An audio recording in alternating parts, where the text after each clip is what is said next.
जय हिंद साथियों, स्वागत है आप सभी का आपके अपने चैनल ZBC स्टडी जोन पर। तो दोस्तों मैं आज जूलॉजी का यूनिट 7 जो है पूरा क्वेश्चन जो है करवाने वाला हूं और इस यूनिट का नाम रहेगा इकोनॉमिक जूलॉजी और हमारा रहेगा पेपर फर्स्ट, ठीक है। और इस यूनिट का नाम रहेगा हमारा एनिमल ब्रीडिंग एंड कल्चर के अंतर्गत हमको पढ़ना होगा एक्वाकल्चर या इसी को बोलते हैं पिसीकल्चर। उसके बाद पढ़ना होगा हमको पोल्ट्री, ठीक है। तो एनिमल ब्रीडिंग मतलब हो गया एनिमल में प्रजनन और उसका जो है कल्चर किस प्रकार जो है हम करेंगे। तो सबसे पहले हम पढ़ेंगे क्या एनिमल ब्रीडिंग एंड कल्चर और उसमें पढ़ेंगे क्या एक्वाकल्चर या इसी को बोलते हैं पिसीकल्चर। तो पिसीकल्चर होता क्या है? The term pisciculture is use for the fish farming और फिश कल्चर। फिश की जो हम फार्मिंग करते हैं मतलब उसे पालते हैं या उसे कल्चर करते हैं उसी को बोलते हैं क्या पिसीकल्चर, ठीक है। यानी कि फिश को पालना ही उसको बोलते हैं क्या पिसीकल्चर बोलते हैं। दूसरा पॉइंट यहाँ पर है the main purpose of pisciculture is to obtain maximum yield of fishes and palatable highly nutritive fish flesh to utilize by product of fish industry. जो इसका मुख्य उद्देश्य जो है पिसीकल्चर का है वो क्या है कि मैक्सिमम जो है हमको फिश का हो जो है यील्ड हो और वो जो है कैसा हो न्यूट्रिटिव फिश हो, ठीक है, और पैलेटेबल यानी कि खाने के योग्य हो और उसका जो फ्लैश हो उसको हम जो है बाई प्रोडक्ट के रूप में जो है उसका प्रयोग कर सकें। कहाँ पर? हम फिश इंडस्ट्री में, ठीक है। ये हमारा हो गया पूरा डेफिनेशन किसका पिसीकल्चर का। हम देखते हैं कि सिलेक्शन ऑफ कल्चरेबल फिश की जो है हम किस प्रकार की फ़िश को जो है कल्चर करें और कैसे से उसका जो है सिलेक्शन करें। तो सबसे पहले यहाँ पर लिखा है, क्या लिखा है? Selection of fishes for the fish culture are carried out on the basis of climatic condition in addition to the following qualities of fishes is preferred. कह रहा है selection of fishes for fish culture is carried out on the basis of climatic condition पर जो है उनको जो है चुनना है। किनको? फिशेस को। इन एडिशन टू इसके अलावा टू द फॉलोइंग और इनके अंदर जो है क्वालिटी भी देखना है, ठीक है। फिशेस के अंदर क्वालिटी भी देखना है। ऐसे नहीं कि कोई भी फिश लाकर जो है आप जो है सो कल्चर कर रहे हैं, ठीक है। उसमें जो है आपको एक बेस्ट क्वालिटी का फिश जो है आपको प्रेफर करना है अगर आप उसका जो है कल्चर करने जा रहे हैं तब। दूसरा पॉइंट यहाँ पर है they should have ability to feed on natural food as well as synthetic food. उनके अंदर एबिलिटी होनी चाहिए कि वो जो है नेचुरल फूड खा सकें और उसके बावजूद भी सिंथेटिक फूड भी खा सकें, ठीक है। उनके अंदर एबिलिटी होनी चाहिए। किसके अंदर? फिश के अंदर ये एबिलिटी होनी चाहिए। तीसरा पॉइंट क्या है?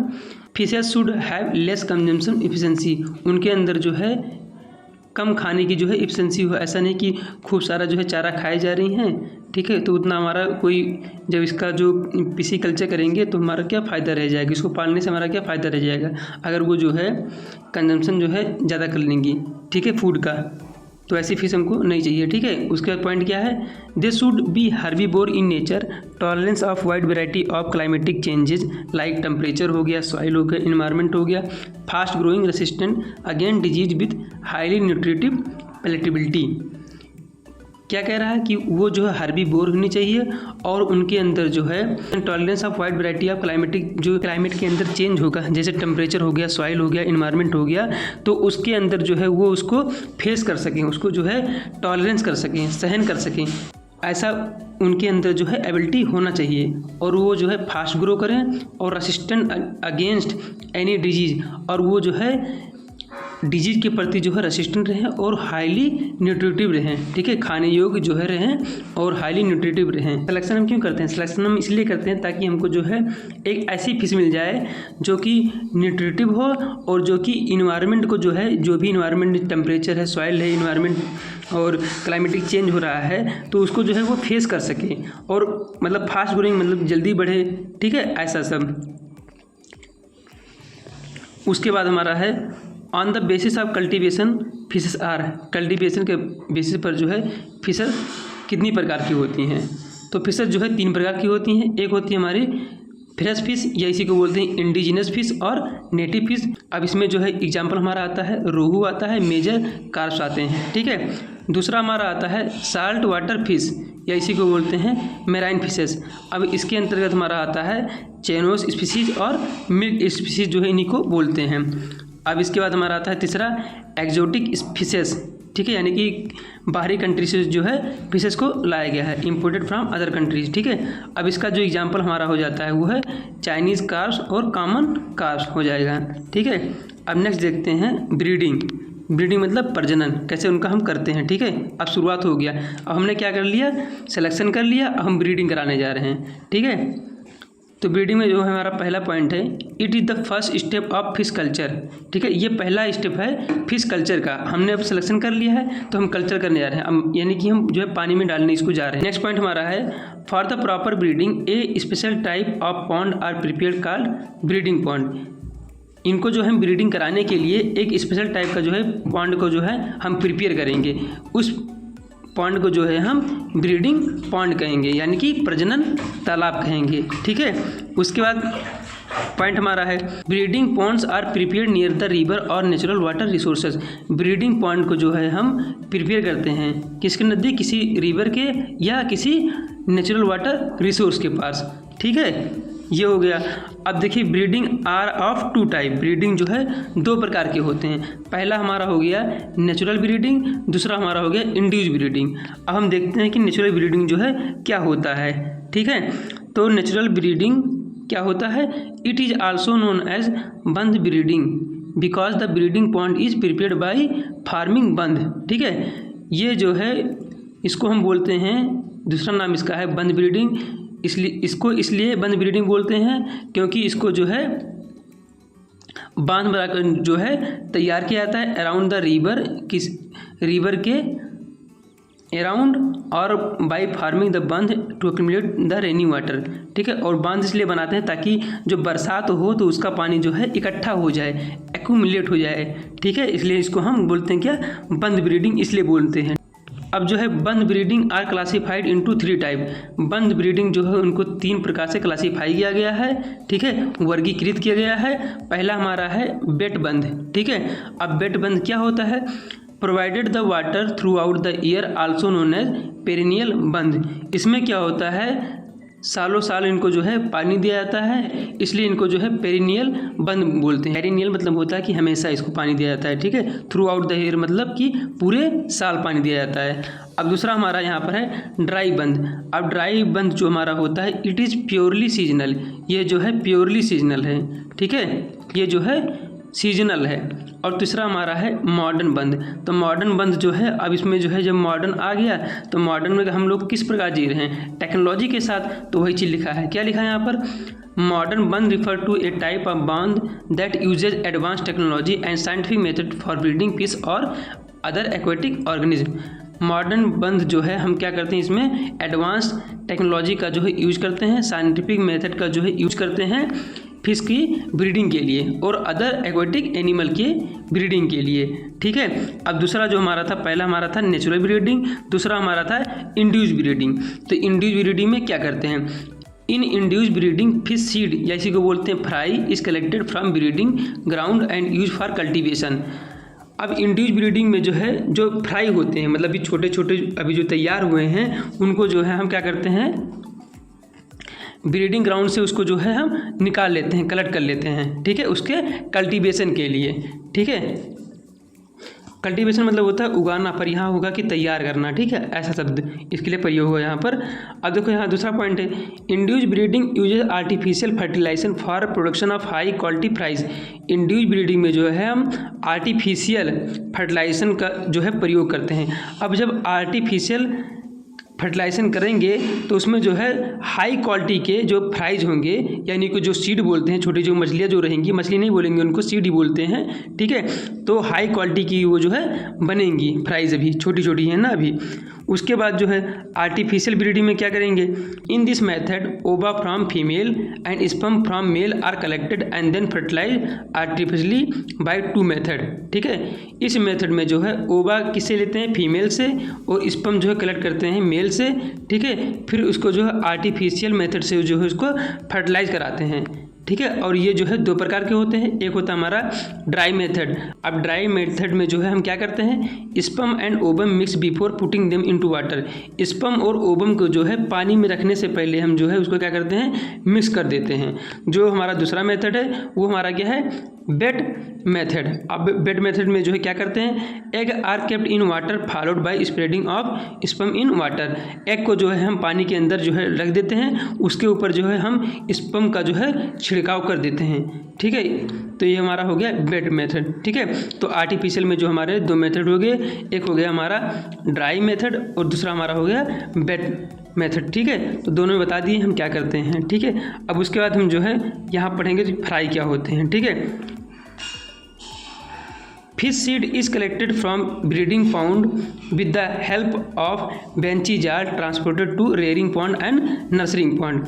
अब जो फिश सीड जो है उसको हम कलेक्ट कर लेंगे कहाँ से, ब्रीडिंग पॉन्ड से, यानी कि जहाँ भी तैयार किए हैं, किसकी हेल्प से, बेंची जाल की हेल्प से, और उसको जो ट्रांसपोर्ट कर देंगे कहाँ पर, रेयरिंग पॉन्ड में एंड नर्सरी पॉन्ड में जो इसको ट्रांसपोर्ट कर देंगे। ठीक है, फिर आगे प्रोसेस हम क्या करते हैं देखिए ध्यान से। अब नर्सरी पॉन्ड में क्या करेंगे, fish seed transported from breeding to nursery pond with the help of hapa की हेल्प से जो है हम फिश को जो है ब्रीडिंग पॉन्ड से नर्सरी पॉन्ड में जो है हम ट्रांसपोर्ट कर देंगे। अब उसके बाद क्या करेंगे, दूसरा पॉइंट हमारे पास यहाँ है, nursery pond are prepared with the depth of 3 to 5 inch in about ½ acre, यानी कि 2.5 बीघा।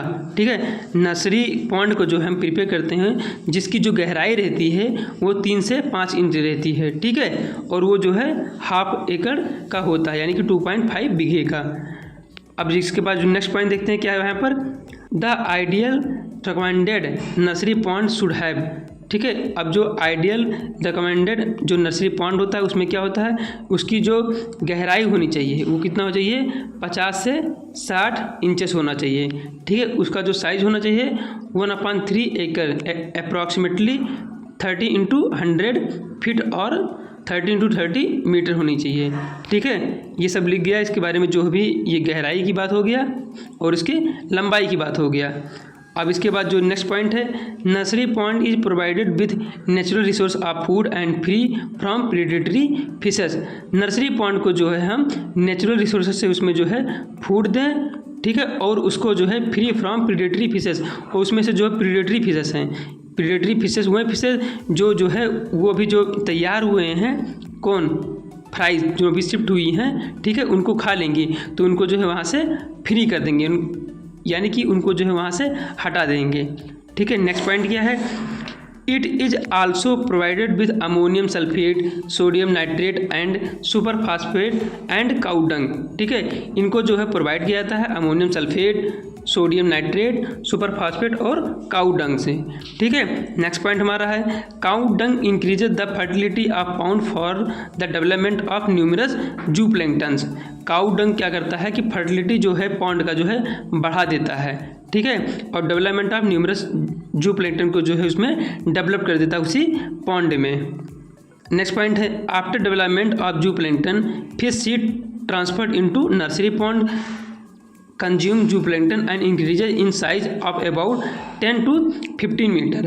अब क्या कह रहा है, after development of zooplankton, अब जू प्लैंक्टन जो डेवलप हो गए हैं उसमें क्या करेंगे, फिश जो हमारे फिश सीड थे उनको जो है हम ट्रांसफ़र कर देंगे। ठीक है, इनटू नर्सरी पॉइंट में जो है उनको ट्रांसफ़र कर दिए। अब वो क्या करेंगे, जो है जू प्लैंक्टन जो भी बढ़े हैं उनको जो है खा लेंगे और साइज में जो है इंक्रीज हो जाएंगे, कितना, 10 to 15 सेंटीमीटर जो है इंक्रीज हो जाएंगे।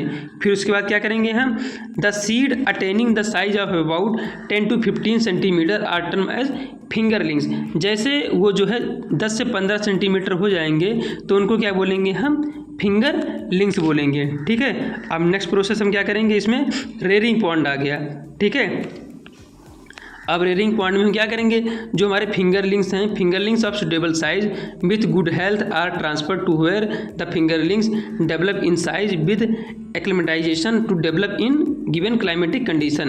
अब फिंगरलिंग्स जो सुटेबल साइज के हो गए हैं और जिनका जो है हेल्थ जो है अच्छा है, उनको जो ट्रांसफ़र कर दिया जाएगा कि वो जो है वेल डेवलप साइज हो जाएं और उनको जो है एक प्रकार से acclimatisation to develop in climatic condition, यानी कि उनको जो है ऐसा सहनशील बनाया जाएगा कि वो जो है जो भी प्राकृतिक चीज़ है क्लाइमेटिक चेंज में जो बदलाव आए तो वो जो है उस चीज़ को जो है वो एक्लेमेटाइज कर सकें, यानी कि सहन कर सकें। ठीक है, ये चीज़ जो है उनके अंदर डेवलप किया जाएगा रेयरिंग पॉन्ड में। अब इसके बाद आता है हमारा स्टॉकिंग पॉन्ड। तो इसमें क्या करते हैं, stocking pond are prepared with proper organic manuring of cow dung, inorganic chemicals, fertiliser like super phosphate, ammonium nitrate and ammonium sulphate. ठीक है, जो हमारा स्टॉकिंग पॉन्ड जो होता है वो प्रिपेयर होता है किससे, प्रॉपर ऑर्गेनिक मैन्यूरिंग से। ठीक है, जैसे कि हमारा मैन्यूरिंग ऑफ काऊ हो गया, यानी कि जो ये गाय का जो हमारा खाद हो गया, डंग। ठीक है, और इनऑर्गेनिक केमिकल हो गया, फर्टिलाइजर हो गया।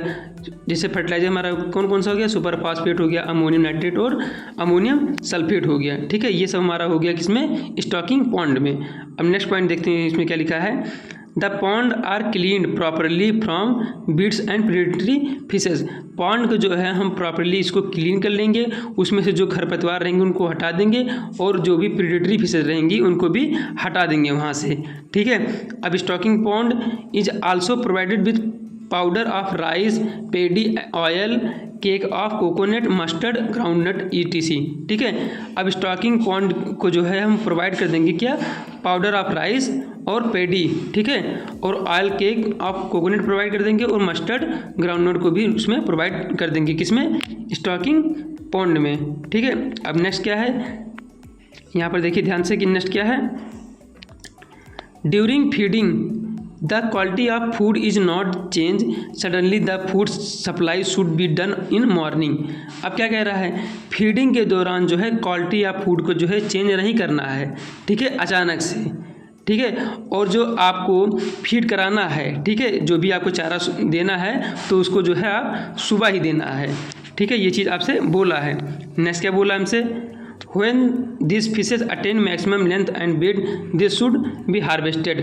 जब ये जो है मैक्सिमम लेंथ जो है अचीव कर लेंगी, ठीक है, उसको जो है पाज अटेन कर लेंगी और उनका जो है वेट हो जाएगा, तो उसको क्या कर लेंगे हम, हार्वेस्ट कर लेंगे। ठीक है, वहाँ से हम उसको निकाल लेंगे। अब हार्वेस्ट करेंगे तो जानते हो क्या करने के लिए करेंगे harvest.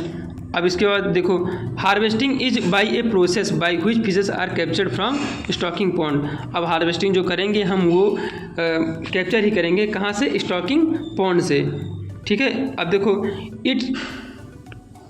It can be done by the following method. Harvesting जो है हम जो नीचे दिए गए मेथड हैं इनके द्वारा हम हार्वेस्टिंग करेंगे। सबसे पहला हमारा है, यहाँ पर देखिए ध्यान से, स्ट्रेंडिंग मेथड से जो है हार्वेस्टिंग करेंगे। अब इसमें जो है क्या करेंगे, देखिए ध्यान से, it is widely use method in shallow water in which pond are separated by making bund. ठीक है, ये जो है बहुत ज़्यादा यूज़ करने वाला मेथड है, और ये जो है सेलो वाटर में होता है, जिसमें पानी जो है कम होता है। ठीक है, उसमें जो है बांध बनाकर जो है हम सेपरेट कर देते हैं। ठीक है, तो इसमें जो है हम सेपरेट कर देते हैं, इसी को बोलते हैं हम स्ट्रेंडिंग मेथड। ठीक है, दूसरा मेथड हमारा क्या है, देखिए ध्यान से, दूसरा मेथड जो हमारा है वो जानते हैं, जो भी गांव से बिलोंग करते होंगे अच्छे जानते होंगे, एंगलिंग मेथड। ठीक है, अब एंगलिंग में क्या करते हैं, it is also very common method for fishing of large predatory fishes. In this method a rod provided with thread and hook in which hook coated with earthworm और other object to capture the fishes. अब ये कह रहा है कि ये जो है बहुत कॉमन मेथड है फिश को पकड़ने के लिए। ठीक है, जो भी फिशिंग है फिश को पकड़ने के लिए, और या किसी लार्ज प्रेडेटरी फिश को पकड़ने के लिए, इसमें क्या करते हैं कि एक बड़ा सा रॉड रहता है, उसमें जो है हम थ्रेड बांधते हैं, और उसमें जो है थ्रेड में थोड़ा सा एक हुक लगा देते हैं। अब हुक में जो है हम अर्थवर्म को जो है फंसा देते हैं। अब जब अर्थवर्म को जो है फंसा देते हैं तो उसमें जो है हम जब पानी में रखते हैं तो उसके थ्रू जो है मछली हमारी जो है कैप्चर हो जाती है। ठीक है, ये हमारा होता है एंगलिंग मेथड, गाँव में इसको बोलते हैं कटिया मेथड। ठीक है, अब जो हमारा नेक्स्ट मेथड है वो हमारा है ट्रैप। तो ट्रैप क्या है, it is also use in shallow water bodies. In this method trapping is done by manmade basket. अब जो ट्रैपिंग जो मेथड है ये जो है सेलो वाटर में होता है, यानी कि जिसमें जो है पानी कम होता है। ठीक है, इसमें क्या करते हैं, एक बास्केट बना लेते हैं और जो है पानी में उसको डाल देते हैं, फिर जो है जैसे कुछ मछलियाँ उसमें आ जाती हैं तो फिर उसको बाहर निकाल लेते हैं। ये हमारा हो गया ट्रैप मेथड। ठीक है, अब नेक्स्ट जो हमारा मेथड है वो स्कूपिंग है। तो स्कूपिंग जो है कैसे होता है, scooping is done by the rim of rectangular और triangular frame provided with the net that filter the fishes in shallow water bodies by dragging. ठीक है, अब स्कूपिंग मेथड जो हमारा होता है कि रेक्टेंगुलर और ट्रायंगुलर जो हमारा ये नेट होता है उसको जो है सेलो वाटर में क्या करते हैं, ड्रैग करते हैं, यानी उसको जो है वाटर के निचले सतह पर, यानी कि जो है पानी तो होता नहीं ज़्यादा, तो उसके निचले सतह पर उसको ड्रैग करते हैं, मतलब इसे खींचते हैं। जैसे एक लोग उधर पकड़ लिए लेफ्ट साइड में, ऐसे होता है, बता दे रहे हैं आपको, देखो ध्यान से। जैसे ये हमारा हो गया रेक्टेंगुलर बोला है, तो एक लोग इधर पकड़ लिए और एक लोग जो है इधर पकड़ लिए, अब नीचे हुए ड्रैग कर रहे हैं। ठीक है, तो जो भी मछलियाँ होंगी तो इसमें फंस जाएंगी ऐसे, और नेट हमारा ऐसे तो होगा इसे, तो इसमें जो है मछलियाँ फंस जाएंगी। अब जो हमारा यहाँ पर नेक्स्ट मेथड है वो क्या है, लिफ्ट नेट और डिग नेट। अब इसमें जो है बहुत आसान होता है। ठीक है, इसमें क्या करते हैं, dip net keep in water for about 15 to 10 minute then pull out rapidly to trap the fishes. इसमें क्या करते हैं हम कि जो है नेट जो हमारे पास रहता है उसको जो है मतलब इसे बोल सकते हैं कि गहराई टाइप का होता है, उसको जो है 5 से लेकर 10 मिनट तक जो है पानी में डालते हैं, फिर उसको जो है रैपिडली जो है बाहर निकालते हैं। ठीक है, जब रैपिडली जब बाहर निकालेंगे तो उसमें कुछ ना कुछ मछलियाँ जो है फंस जाएंगी। अब ऐसे होता है, देख लीजिए, ये ऐसे हो गया, ये मतलब खुला रहता है, जो बना दिए हैं ऐसे। अब यहाँ से धागा लगा रहेगा इसे, अब ऐसे 5 से लेकर 10 मिनट तक यहाँ पर जो है इसको रख देंगे पानी में, फिर अचानक से इस रस्सी को जो है खींचेंगे। अब जो मछलियाँ यहाँ पर आई होंगी वो जो है फंस जाएंगी। ठीक है, ये हमारा हो गया लिफ्ट नेट और डैग मेथड। अब जो हमारा नेक्स्ट मेथड है वो है हमारा कास्ट नेट और घांगरिया जाल। ठीक है, it is circular umbrella shape next net provided with a number of meshes on mouth to trap the fishes. ठीक है, इसको बोलते हैं घांगरिया जाल, इसको कास्ट नेट। ये हमारा ऐसे गोल टाइप का होता है ऐसे ऐसे, फिर इसके बीच में से जाल बना होता है जो भी है ऐसे ऐसे, और बीच में से यहाँ पर रस्सी होता है, ऐसे रस्सी से बंधा होता है, ऐसे दिखा दे रहे हैं, मिनट आपको, ऐसे बंधा होता है रस्सी। और ये बीच में आपके हो गया यहाँ पर नेट है, ये हो गया आपका नेट। अब ये हो गया आपका नेट, तो क्या करते हैं, अब ये इसी रस्सी के थ्रू जो है ये, अब यहाँ पर मान लो कोई व्यक्ति खड़ा है, ये पूरा पानी है, इधर पानी का शेप दे दें इसको ब्लू। ठीक है, ये हमारा हो गया पानी पूरा। अब यहाँ पर जो है कोई व्यक्ति खड़ा है यहाँ पर, अब ये जब जाल फेंका तो यहाँ पर कुछ ना कुछ मछलियाँ बना दी इसमें, ये रही मछलियाँ हमारी। ठीक है, ये मछलियाँ हैं, तो कुछ लाकर इस पर जो है फंस जाएंगी, तो फिर उस जाल को जो है खींच लेंगे। ठीक है, ये हमारा हो गया घांगरिया। उसके बाद हमारा आता है पर्स नेट। तो पर्स नेट क्या होता है, it is commonly use to trap migratory fishes like hilsa. Purse method का जो है प्रयोग करते हैं जो भी माइग्रेटरी फिशेस रहती हैं उनके लिए, जैसे हमारा एग्जाम्पल हो गया एक हिल्सा। ठीक है, अब नेक्स्ट देखते हैं क्या हमारा गिल नेट है। तो it is wall like meshwork of net with varying size. ठीक है, ये वॉल लाइक मेशवर्क होता है और ये साइज जो इसका बदलता रहता है। ठीक है, इसका ऐसा होता है। उसके बाद हमारा आता है drag net. This is commonly use net for fishing in lake and river. इसको जो है मोस्टली हम लेक और रिवर में जो है प्रयोग करते हैं मछलियाँ को पकड़ने के लिए। ठीक है, ये हमारा पूरा हो गया हमारा पिसिकल्चर, या इसी को बोलते हैं एक्वाकल्चर। जो भी पॉइंट था इसमें जो है आप जो है याद कर लीजिएगा। मैं याद करने का आपको तरीका बता रहा हूँ, क्या करना है आपको। सबसे पहले जो है आपको शुरुआत करना है यहाँ से। ठीक है, एक्वाकल्चर यानी पिसिकल्चर के बारे में लिखना है, फिर क्या करना है, सिलेक्शन करना है। अब सिलेक्शन के बाद जो है क्या करना है, उनको कल्टीवेशन मतलब कि जो उनको उगाना है उनको तैयार करना है। ठीक है, जब तैयार करेंगे तो उनको बोलते हैं क्या, सीडिंग। ठीक है, ब्रीडिंग करवा दिए, ब्रीडिंग मतलब ये सीड भी तैयार हो गया है। अब इसको क्या करेंगे, नेचुरल मेथड से हो गया हमारा, और हमारा हो गया ये इंड्यूस ब्रीडिंग हो गया एक। अब आर्टिफिशियल मेथड हो गया। अब इसके बाद जो मेन पॉइंट है यहाँ से लिखना रहेगा आपको, नर्सरी पॉइंट से। ठीक है, नर्सरी पॉइंट से जो है आपको यहाँ पर लिखना रहेगा। नर्सरी पॉइंट के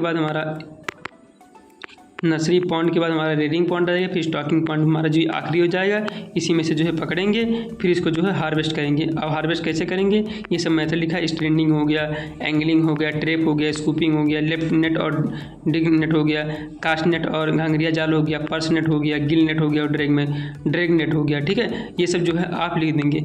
आप इसमें से जो है आप क्या करिए कि आप जो यहाँ पर जो हेडिंग दिया है ना, इसको आप मेन पढ़िए। अगर इसको आप पढ़ लेंगे तो आप लिखने में जो है बहुत सक्षम रहेंगे। अब जो हमारा दूसरा इसमें है वो हमारा है पोल्ट्री कल्चर। ठीक है, तो पोल्ट्री कल्चर में क्या करते हैं, culture of fowl is known as poultry. ठीक है, कल्चर करना किसको, फाउल मतलब होता है हैन और कॉक, ठीक है, मुर्गी या मुर्गी को जो है पालना, उसी को बोलते हैं क्या, पोल्ट्री कल्चर बोलते हैं, ठीक है। अब इसमें क्या लिखा है, पहला पॉइंट देखिए ध्यान से, for the successful breeding following measures should be taken in concentration, ठीक है। सक्सेसफुल ब्रीडिंग करने के लिए जो है फॉलोइंग मेजर, जो भी यहाँ पर मेजर दिए गए हैं उनको जो है आपको ध्यान रखते हुए करना है। सबसे पहले हमारे पास यहाँ पर क्या है, the species chosen for breeding should be largest and best for form of foul. जो भी आप स्पीसीज जो है चुन रहे हैं तो क्या हो, उसके अंदर जो है कैपेसिटी होनी चाहिए ब्रीडिंग की, ठीक है, शुड बी लार्जेस्ट एंड, और जो है वो बेस्ट फॉर्म का जो है फाउल होना चाहिए, ठीक है। जैसे हमने क्या किया, जब हमने मछली तैयार किया तो क्या किया, उसमें से जो बेस्ट क्वालिटी का जो है मछली लिया और उससे जो है अपना ओवा लिया, स्पर्म लिया, तब तैयार किया ना। उसी प्रकार इसमें भी है कि बेस्ट क्वालिटी का जो है आपको फाउल लेना है, मुर्गी और मुर्गा, ठीक है। अब यहाँ पर देखिए दूसरा पॉइंट क्या हमारे पास यहाँ है, 2 year old hens should be selected for breeding 1 year cock, ठीक है। 2 साल की मुर्गी होनी चाहिए और 1 साल का हमारा जो है मुर्गा होना चाहिए, ठीक है, किसके लिए, ब्रीडिंग के लिए, प्रजनन के लिए, ठीक है। नेक्स्ट पॉइंट देखते हैं, 1 year cock for breeding hen should be one family and cock from other, या बोल सकते हैं डिफरेंट फैमिली, ठीक है। 1 ईयर जो हमारा कॉक होना चाहिए वो हमारा जो है डिफरेंट फैमिली से होना चाहिए, और जो मुर्गी है वो भी जो है डिफरेंट फैमिली से होना चाहिए। कहने का मतलब है कि दोनों जो है डिफरेंट फैमिली से होनी चाहिए, ठीक है। सेम फैमिली जो है यहाँ पर नहीं होनी चाहिए, ये बोलना चाह रहा है, ठीक है। नेक्स्ट पॉइंट हमारे पास यहाँ है, hen must be mated with cock of superior variety. जो हैन को जो मेट कराना है, उसको जो है कॉक के सुपीरियर वैरायटी से कराना है, ये आपसे बोल रहा है, ठीक है। अब ब्रीडिंग जो हमारा यहाँ पर आ गया यानी प्रजनन, the breeding type commonly use in poultry should be cross breeding, ठीक है। जो भी हम ब्रीडिंग करवाते हैं कहाँ पर, पोल्ट्री में, ठीक है, तो हम क्या करवाते हैं, क्रॉस ब्रीडिंग ही करवाते हैं, ठीक है। दूसरा पॉइंट हमारे पास यहाँ है, in cross breeding of hen and cock are selected with known quality of different family for breeding, ठीक है। जो भी हमको मुर्गी या मुर्गा लेना है जिसके बीच में क्रॉस करवाना है, बेस्ट क्वालिटी का लेना है और डिफरेंट फैमिली का लेना है, ठीक है। जब एक फैमिली का ले लेंगे तो उसमें जो है इनडिप्रेशन आ जाएगा, ठीक है। हम नेक्स्ट पॉइंट देखते हैं, after breeding egg lay are carried out by female normally in month of February to August with some interval. क्या कह रहा है यहाँ पर, आफ्टर ब्रीडिंग एग ले, अब ब्रीडिंग के बाद जो है मुर्गी क्या देगी, अंडे देगी, और egg are carried by female, मतलब फीमेल जो है अंडे देगी, फिर normally in month of February to August with some interval में, ठीक है, कुछ इंटरवल में जो है वो अंडे देगी। अब क्या करेंगे, सिलेक्शन ऑफ एग, हम एग का जो है क्या करेंगे, इसमें एग का जो है सिलेक्शन करेंगे।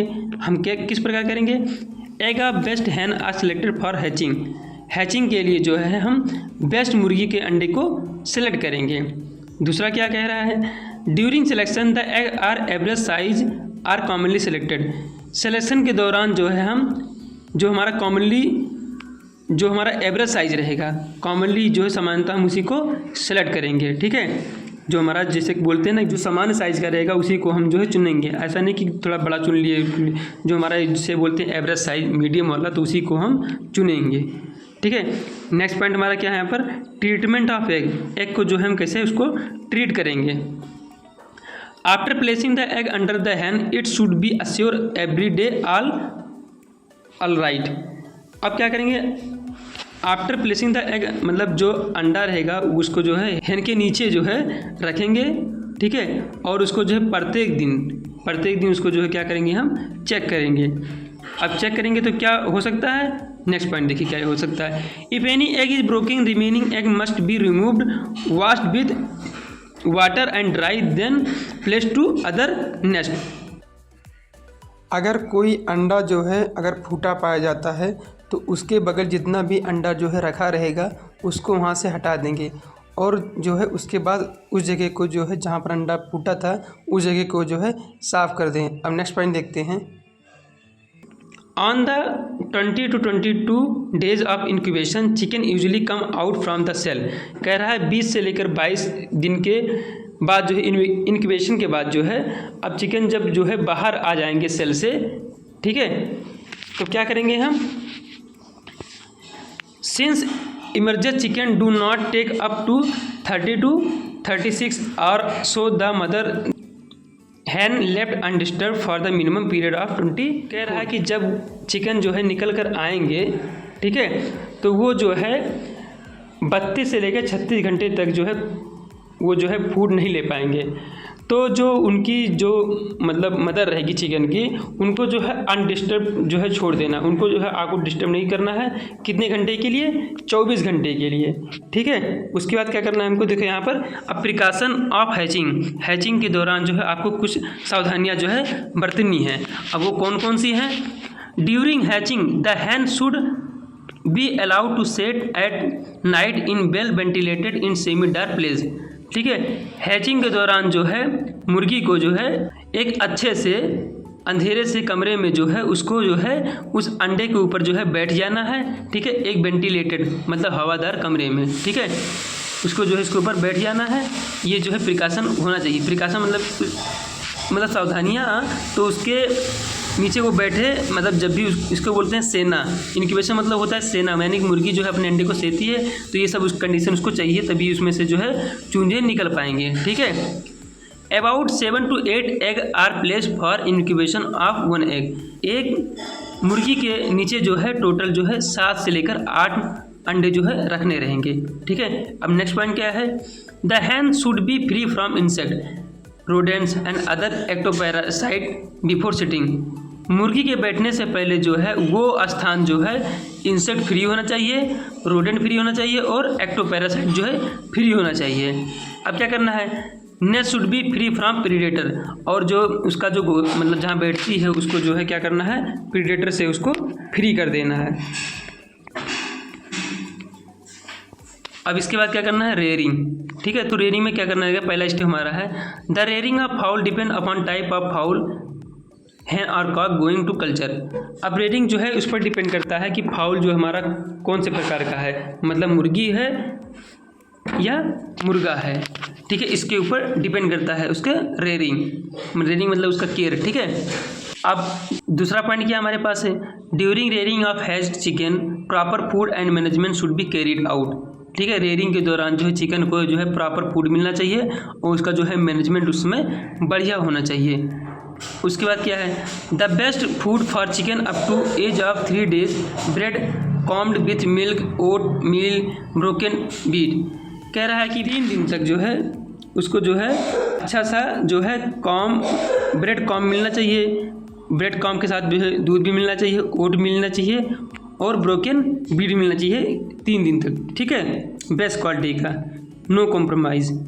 उसके बाद जो है क्या है? Up to 45 days chicken must be feed 6 times daily and after 14 days they are feeded with 4 times।